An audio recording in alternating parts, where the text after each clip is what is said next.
Hello खुलुमबाय नोंथांमोनखौ आंनि S mix blog चेनेलाव बयखौबो बरायना लाबाय। लोगोफोर गोबाव जाथारबायमोन आं भिडिअ लाबोयैया। भिडिअ नुजाफैनो हायैनि जाहोना बेनो माने आंना चेनेला एसे प्रब्लेम जाना दङ। बे प्रब्लेमनि थाखायनो आङो भिडिअखौ लाबोनाय जायाखैमोन।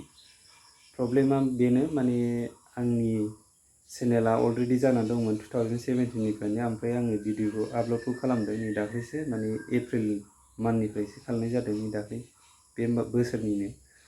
ओंखायनो माने आङो बेयाव एसे प्रब्लेम मोनबाय आरोखि ना। माखासे इउटिउबारफोरनिफ्राय आङो एसे साजेसन मोनबाय, माने बेवहाय माखासे इउटिउबनि सिस्टेम दङ, बेनि सिस्टेमाव खुनु जायाखिसै आरोखि ना आंनि चेनेल बानायनाया। जेरै फैसा आर्निं खालामनाय ओमफ्रायो मनिटाइजेसन खालामनो हानाय बेफोरबायदि सिस्टेमाव आंनि चेनेला जाला। बेखायनो आं थारमाने बे चेनेलखौ दोनथ'नानै आङो गोदान चेनेल खुलिफिननाय जाबाय आरोखि ना। आङो चेनेल गोदानखौ अलरेडि खुलिखाबाय। नोंथांमोना आं डिसक्रिपसनाव लिंक होना होगोन। नैबे डिसक्रिपसननि लिंकआव थांनानै नोंथांमोना आंनि चेनेल गोदानखौ साबस्क्राइब खालामना लाफिननो हागोन आरोखि ना। स' लोगोफोर, आङो बेवहाय आंनि गोदान भिडिअ आपल'डफोरखौ होनाय जानाय नंला।